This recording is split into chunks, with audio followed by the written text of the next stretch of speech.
सारी जनता विक्टिमाइज हो रही है वो नहीं दिखाई देता।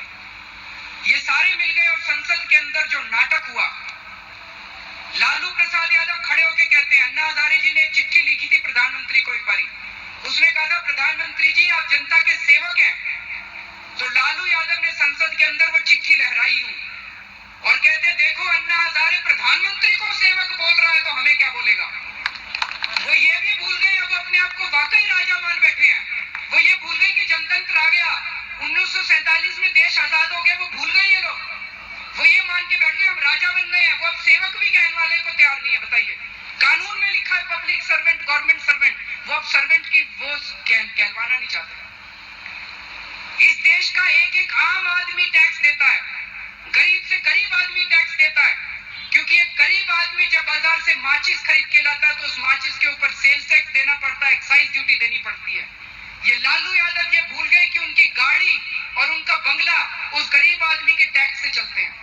ये वो भूल गए कि ये लालू यादव उस गरीब आदमी का वाकई नौकर है और उसकी नौकरी, उसको जो तनख्वाह मिलती है वो गरीब आदमी की पेट काट के वो गरीब आदमी देता है।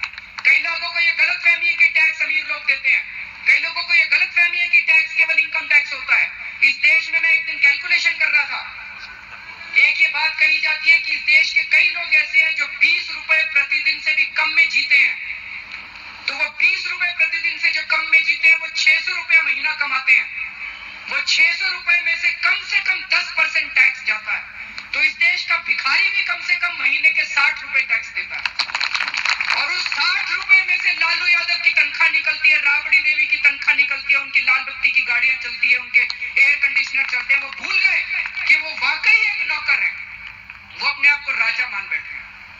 मुलायम सिंह जी ने संसद के अंदर कहा कि अरे ये इनका अन्ना हजारे का जन लोकपाल बिल आ गया तो एक दरोगा हमको आके जेल में डाल देगा। तो साथियों, दरोगा तो चोरों को जेल में डालता है, तो चोर की दाढ़ी में कहीं तिनका तो नहीं है।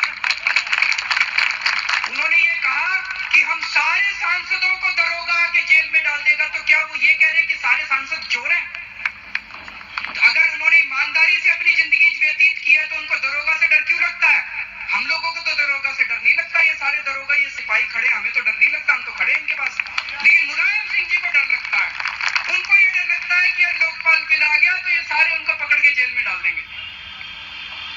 राहुल गांधी कहते हैं कि लोकपाल को हम संवैधानिक दर्जा देंगे, बड़ी बड़ी चारों तरफ बोल रहे हैं। संवैधानिक दर्जे का क्या मतलब है? बेवकूफ बना रहे हैं हम लोग। संवैधानिक दर्जे का कोई मतलब ही है, मैंने कानून पढ़ा है, जन लोकपाल बिल हम सब लोगों ने मिलकर ड्राफ्ट किया। संवैधानिक दर्जे का कोई मतलब नहीं है। संवैधानिक दर्जा तो दे रहे हैं, उसको शक्ति कोई नहीं दे रहे, लोकपाल को पावर नहीं दे रहे काम करने की, उसमें जांच करने की भी पावर नहीं दे रहे वो लोकपाल को। तो ये तो ऐसे हो गया कि एक मरा हुआ शरीर है, लोकपाल एक मरे हुए शरीर की तरह, और उस मरे हुए शरीर के ऊपर आप कुछ फूल मालाएं चढ़ा दीजिए। तो यही बात हुई कि मरे हुए लोकपाल को आप संवैधानिक दर्जा दे दोगे तो मरे हुए शरीर के ऊपर फूल चढ़ाने वाली बात है और कुछ नहीं है। राहुल गांधी भी बेवकूफ बना रहे हैं। तो साथियों, एक प्रश्न खड़ा होता है कि क्या इस संसद से अब जन लोकपाल बिल मिल सकता है? इस संसद के अंदर 163 लोग ऐसे हैं जिन्होंने जो जघन्य अपराध के लिए उनके खिलाफ मामले चल रहे हैं। इस संसद के अंदर बलात्कारी बैठे हैं, इस संसद के अंदर हत्यारे बैठे हैं, इस संसद के अंदर लुटेरे बैठे हैं। क्या इस संसद से अब हम लोगों को लोकपाल बिल मिल सकता है? क्या इस संसद से हमारे देश को गरीबी और भ्रष्टाचार से छुटकारा मिल सकता है? मुझे तो अब धीरे धीरे लगने लगा है कि ये संसद ही इस देश की सबसे बड़ी समस्या बनती जा रही है। मुझे तो अब लगने लगा है कि जब तक इस संसद का कैरेक्टर, जब तक इस संसद का चरित्र नहीं बदला जाएगा तब तक इस देश में कुछ सुधार नहीं हो सकता। तो साथियों,